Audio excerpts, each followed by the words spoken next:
ورحمة الله تعالى وبركاته. الحمد لله رب العالمين والعاقبة للمتقين والصلاة والسلام على أشرف الأنبياء والمرسلين وعلى آله وصحبه ومن تبعهم بإحسان إلى يوم الدين وبعد. درود شریف کا نذرانہ پیش کیجئے. صلی اللہ علی النبی الأمی وآلہ وصحبه وبارك وسلم. صلاة وسلام عليك يا سيدي يا حبيبي يا رسول الله صلی اللہ علیہ وسلم.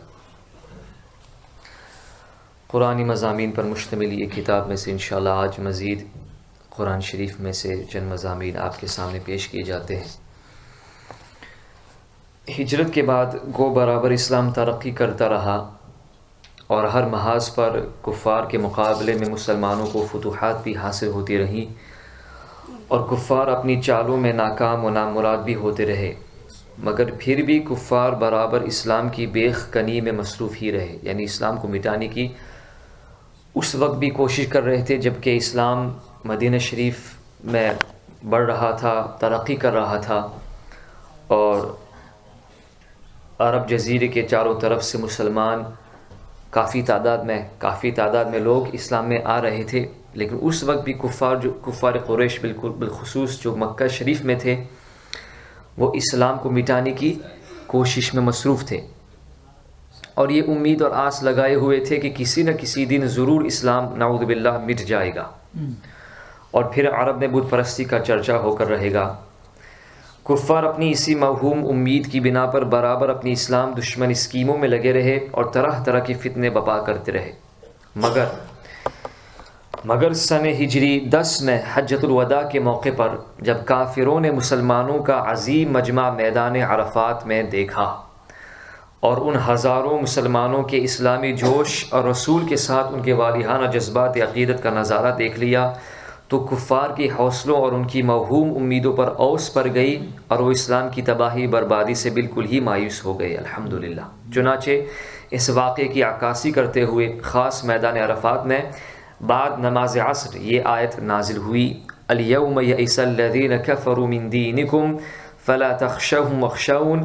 الیوم اکملت لکم دینکم واتممت علیکم نعمتی ورضیت لکم الاسلام دینا. آج تمہارے دین کی طرف سے کافروں کی آس ٹوٹ گئی تو ان سے مت ڈرو اور مجھ سے ڈرو.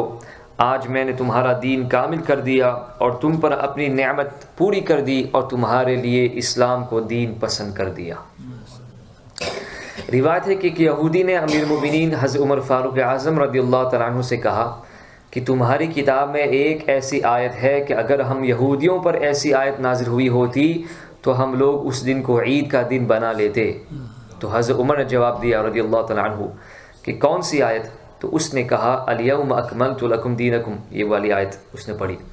تو آپ نے ارشاد فرمایا کہ جس دن اور جس جگہ اور جس وقت یہ آیت نازل ہوئی ہم اس کو اچھی طرح جانتے اور پہچانتے ہیں. وہ جمعے کا دن تھا اور عرفات کا میدان تھا اور حضور اکرم صلی اللہ علیہ وسلم عصر کے بعد خطبہ ارشاد فرما رہے تھے کہ یہ آیت مبارکہ نازل ہوئی. آپ کا مطلب یہ تھا کہ اس آیت کے نزول کے دن تو ہماری 2 عیدیں تھیں. ایک تو عرفے کا دن، یہ بھی ہمارے لیے عید کا دن ہے، اور دوسرے جمعے کا دن، یہ بھی ہماری عید ہی کا دن ہے. اس لیے اب الگ سے ہم کو عید منانے کی کوئی ضرورت ہی نہیں. یہ بھی روایت ہے کہ اس آیت کے نزول کے بعد حضرت امیر المومنین فاروق اعظم رضی اللہ تعالیٰ عنہ رونے لگے. تو حضور اکرم صلی اللہ علیہ وسلم دریافت فرما کہ اے عمر تم روتے کیوں ہو؟ تو آپ نے عرض کیا یا رسول اللہ صلی اللہ علیہ وسلم ہمارا دین روز بروز بڑھتا جا رہا ہے، لیکن اب جب کہ یہ دین کامل ہو گیا ہے تو یہ قاعدہ ہے کہ ہر کمال راز زوالے کہ جو چیز اپنے کمال کو پہنچ جاتی ہے وہ گھٹنا شروع ہو جاتی ہے. پھر اس آیت سے وفات نبوی صلی اللہ علیہ وسلم کی طرف بھی اشارہ مل رہا ہے، کیونکہ حضور اکرم صلی اللہ علیہ وسلم دین کو کامل کرنے ہی کے لیے دنیا میں تشریف لائے تھے. تو جب دین کامل ہو چکا تو ظاہر ہے کہ حضور اکرم صلی اللہ علیہ وسلم اب اس دنیا میں رہنا پسند نہیں فرمائیں گے. اور ایسا ہی ہوا کہ وہی نبی کریم صلی اللہ علیہ وسلم کا آخری حج مبارک شریف تھا. اس سے ہمیں کیا سبق ملتے ہیں کہ اللہ تعالیٰ نے اس آیت میں اس بات پر مہر لگا دی ہے کہ اب کافروں کی کوئی جد و جہد اور کوشش بھی اسلام کو ختم نہیں کر سکتی، کیونکہ کفار کی امید و آس پر نا امیدی و یاس کے بادل چھا گئے ہیں. کیونکہ ان کا اسلام کو مٹا دینے کا خواب اب کبھی بھی شرمندہ تعبیر نہیں ہو سکے گا انشاءاللہ عز و جل۔ اس آیت نے اعلان کر دیا کہ دین اسلام مکمل ہو چکا ہے۔ اب اگر کوئی یہ کہے کہ اسلام میں فلاں مسائل ناقص رہ گئے ہیں، یا اسلام میں کچھ ترمیم اور اضافہ یا کچھ تجدید کی ضرورت ہے، جیسے آج کل کے اپنے آپ کو مجدد کہلانے والے بکتے ہیں، تو وہ شخص جھوٹا، کذاب، دجال، اور در حقیقت وہ قرآن کی تکذیب کرنے والا ملحد اور اسلام سے خارج ہے۔ دین اسلام بلا شبہ یقیناً کامل و مکمل ہو چکا ہے، اس پر ایمان رکھنا ضروریات دین میں سے ہے۔ اب ایک اور مضمون آپ کے سامنے پیش کیا جاتا ہے، قرآنی مضمون۔ بسم اللہ الرحمن الرحیم۔ علماء تفسیر کا بیان ہے کہ ایک دن حضور اکرم صلی اللہ علیہ وسلم نے وعظ فرمایا، نصیحت فرمائی، اور قیامت کی ہولناکیوں کا اس انداز میں بیان فرمایا کہ سامعین، سننے والے اتنے متاثر ہوئے کہ زاروں قطار رونے لگے اور لوگوں کے دل دہل گئے، اور لوگ اس قدر خوف و ہراس سے لرزہ بر اندام ہو گئے کہ 10 جلیل القدر صحابہ کرام حضرت عثمان ابن مظعون جمحی کے مکان پر جمع ہوئے، جن میں حضرت ابوبکر صدیق و حضرت علی و حضرت عبداللہ ابن مسعود اور حضرت عبداللہ بن عمر یا حضرت عبداللہ بن عمر اور حضرت ابو ذر الغفاری، حضرت سالم، حضرت مقداد ابن الاسود، حضرت سلمان فارسی، حضرت معقل ابن مقرن اور حضرت عثمان ابن مظعون رضی اللہ تعالیٰ عنہ، یہ سب ایک ساتھ جمع تھے۔ اور ان حضرات نے آپس میں مشورہ کر کے یہ منصوبہ بنایا کہ اب آج سے ہم لوگ سادھو بن کر زندگی بسر کریں گے، یعنی سب کچھ چھوڑیں گے، دنیاوی تمام تعلقات ختم کر دیں گے، سادھو بن کر ہم زندگی بسر کریں گے، ٹاٹ وغیرہ کے موٹے کپڑے پہنیں گے اور روزانہ دن بھر روزہ رکھیں گے اور ساری رات عبادتوں میں گزاریں گے، بستر پر کبھی نہیں سوئیں گے اور اپنی عورتوں سے الگ تھلگ رہیں گے، اور گوشت، چربی اور گھی وغیرہ مرغن غذائیں نہیں کھائیں گے، نہ کوئی خوشبو لگائیں گے، اور سادھو بن کر روئے زمین میں گشت کرتے پھریں گے۔ کہ جب انہیں دیکھا کہ قیامت کی ہولناکی ایسی ہے، یا دنیا فانی ہے، اس سے کیا لے کر کے جانا ہے، تو اتنا اثر ہوا ان پر،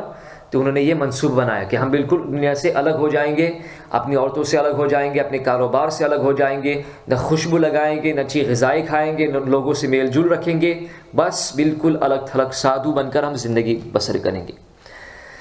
اللہ اکبر۔ جب حضور اکرم صلی اللہ علیہ وسلم کو صحابہ کرام کے اس منصوبے کی اطلاع ملی تو آپ صلی اللہ علیہ وسلم نے حضرت عثمان ابن مظعون رضی اللہ تعالیٰ عنہ سے فرمایا کہ مجھے ایسی خبر معلوم ہوئی ہے، تم بتاؤ کہ واقعہ کیا ہے۔ تو حضرت عثمان ابن مظعون رضی اللہ تعالیٰ عنہ اپنے ساتھیوں کو لے کر کے بارگاہ نبوت میں حاضر ہوئے اور عرض کیا کہ یا رسول اللہ صلی اللہ علیہ وسلم، حضور صلی اللہ علیہ وسلم کو جو اطلاع ملی ہے وہ بالکل صحیح ہے، ہم نے یہ منصوبہ بنایا ہے، لیکن اس منصوبے سے بجز نیکی اور خیر طلب کرنے کے ہمارا کوئی دوسرا مقصد نہیں ہے، یعنی ہمیں بھلائی چاہیے، ہم نے یہ منصوبہ اس لیے کیا تاکہ ہم اللہ تعالیٰ سے مزید ثواب پائے، مزید ہم تقوی و طہارت والی زندگی بسر کر سکیں۔ یہ سن کر حضور اکرم صلی اللہ علیہ وسلم کی جمال نبوت پر قدر جلال کا ظہور ہو گیا، اور آپ صلی اللہ علیہ وسلم نے ارشاد فرمایا کہ میں جو دین لے کر آیا ہوں اس میں ان باتوں کا حکم نہیں ہے، سنو، تمہارے اوپر تمہارے جانوں کا بھی حق ہے، لہذا کچھ دنوں روزہ رکھو اور کچھ دنوں میں کھاؤ پیو، سبحان اللہ، اور رات کے کچھ حصے میں جا کر عبادت کرو اور کچھ حصے میں سویا کرو۔ دیکھو میں اللہ کا رسول ہو کر کبھی روزہ رکھتا ہوں اور کبھی روزہ نہیں رکھتا ہوں، گوشت، چربی، گھی بھی کھاتا ہوں، اچھے کپڑے بھی پہنتا ہوں، خوشبو بھی استعمال کرتا ہوں، اپنی بیویوں سے بھی تعلق رکھتا ہوں، یہ میری سنت ہے، اور جو مسلمان میری سنت سے منہ موڑے گا وہ میرے طریقے پر اور میرے فرما برداروں میں سے نہیں ہے۔ اللہ اکبر۔ یعنی نبی کریم صلی اللہ علیہ وسلم باوجود کہ سب سے زیادہ تقوی والے، سب سے زیادہ خوف و خشیت رکھنے والے، اللہ تعالیٰ کی سب سے زیادہ معرفت رکھنے والے، قیامت کو علم الیقین تو کیا عین الیقین کی نگاہ سے دیکھنے والے، لیکن اس کے باوجود نبی کریم صلی اللہ علیہ وسلم عبادت فرماتے تھے مسلسل، لیکن اس کے ساتھ آرام بھی فرمایا کرتے تھے صلی اللہ علیہ وسلم، روزہ بھی رکھا کرتے تھے، اور کبھی کچھ دن ایسے بھی ہوتے تھے کہ آپ روزہ نہیں رکھتے تھے صلی اللہ علیہ وسلم۔ اس کے بعد صحابہ کرام کا ایک مجمع جمع فرما کر آپ نے نہایت ہی مؤثر واعظ بیان فرمایا، جس میں آپ نے برملا یہ ارشاد فرمایا کہ سن لو، میں تمہیں اس بات کا حکم نہیں دیتا کہ تم لوگ سادھو بن کر راہبانہ زندگی بسر کرو، یعنی پہاڑوں میں چلے جاؤ اور بس ذکر کرتے رہو، میرے دین میں گوشت وغیرہ لذیذ غذاؤں اور عورتوں کو چھوڑ کر اور تمام دنیاوی کاموں سے قطع تعلق کر کے سادھوؤں کی طرح کسی کوٹی یا پہاڑ کی کوہ میں بیٹھ رہنا یا زمین میں گشت لگاتے رہنا ہرگز ہرگز نہیں ہے۔ یعنی یہ علماء نے بیان فرمایا کہ تمہارا قالب، تمہارا جسم لوگوں کے ساتھ ہو، تم لوگوں کے ساتھ میل جول رکھو، لیکن تمہارا قلب اللہ تعالیٰ کے ساتھ ہو۔ قالب لوگوں کے ساتھ، قلب اللہ تعالیٰ کے ساتھ۔ میری امت کی سیاحت جہاد ہے، اس لیے تم لوگ بجائے زمین میں گشت کرتے رہنے کے جہاد کرو اور نماز و روزہ و حج و زکوٰۃ کی پابندی کرتے ہوئے خدا کی عبادت کرتے رہو اور اپنی جانوں کو سختی میں نہ ڈالو، کیونکہ تم لوگوں سے پہلے اگلی امتوں میں جن لوگوں نے سادھو بن کر اپنی جانوں کو سختی میں ڈالا تو اللہ تعالیٰ نے بھی ان لوگوں پر سخت سخت احکام نازل فرما کر انہیں سختی میں مبتلا فرما دیا، جن احکام کو وہ لوگ نباہ نہ سکے، اور بالآخر نتیجہ یہ ہوا کہ اللہ تعالیٰ کے احکام سے منہ موڑ کر وہ لوگ ہلاک اور تباہ ہو گئے۔ حضور اکرم صلی اللہ علیہ وسلم کی اس واعظ مبارک کے بعد ہی سورہ مائدہ کی یہ آیت نازل ہوئی، یا ایھا الذین آمنوا لا تحرموا طیبات ما احل اللہ لکم ولا تعتدوا ان اللہ لا يحب المعتدین وکلوا مما رزقکم اللہ حلالا طیبا واتقوا اللہ الذی انتم به مؤمنون۔ اے ایمان والو، حرام نہ ٹھہراؤ وہ ستھری چیزیں کہ اللہ تعالیٰ نے تمہارے لیے حلال کی، ان کو حرام نہ کہو اور حرام نہ ٹھہراؤ، اور حد سے نہ بڑھو، بے شک اللہ تعالیٰ حد سے بڑھنے والوں کو پسند نہیں فرماتا، اور کھاؤ جو کچھ اللہ تعالیٰ نے تمہیں حلال و پاکیزہ روزی دی ہے، اور ڈرو اللہ تعالیٰ سے جس پر تم ایمان لائے ہو۔ اس سے ہمیں کیا سبق ملتا ہے کہ ان آیت سے ہمیں سبق ملتا ہے کہ اسلام میں سادھو بن کر زندگی بسر کرنے کی اجازت نہیں ہے۔ عمدہ غذاؤں اور اچھے کپڑوں کو اپنے اوپر حرام ٹھہرا کر اور بیوی بچوں سے قطع تعلق کر کے سادھوؤں کی طرح کسی کٹی میں دھونی رما کر بیٹھ رہنا یا جنگلوں اور بیابانوں میں چکر لگاتے رہنا، یہ ہرگز ہرگز اسلامی طریقہ نہیں ہے۔ خوب سمجھ لو کہ جو مفت خور بابا لوگ اس طرح کی زندگی گزار کر اپنی درویشی کا ڈھونگ رچا کر کٹیوں یا میدانوں میں بیٹھے ہوئے اپنی بابائیت کا پرچار کر رہے ہیں اور جاہلوں کو اپنے دام تصویر میں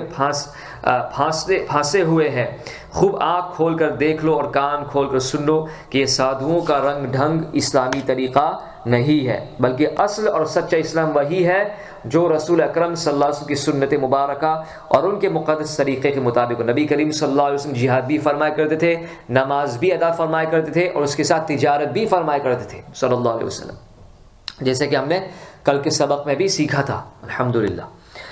لہٰذا جو شخص سنتوں کا دامن تھام کر زندگی بسر کر رہا ہو، در حقیقت اسی کی زندگی اسلامی زندگی ہے، اور صوفیاء کرام کی درویشانہ زندگی بھی یہی ہے۔ خوب سمجھ لو کہ نبوت کی سنتوں کو چھوڑ کر زندگی کا جو بھی طریقہ اختیار کیا جائے گا وہ در حقیقت نہ اسلامی زندگی ہے نہ صوفیاء کی درویشانہ زندگی ہے۔ لہٰذا آج کل جن باباؤں نے راہبانہ اور سادھوؤں کی زندگی اختیار کر رکھی ہے، ان کے اس طرز عمل کو اسلام اور بزرگی سے دور کا بھی کوئی تعلق نہیں ہے۔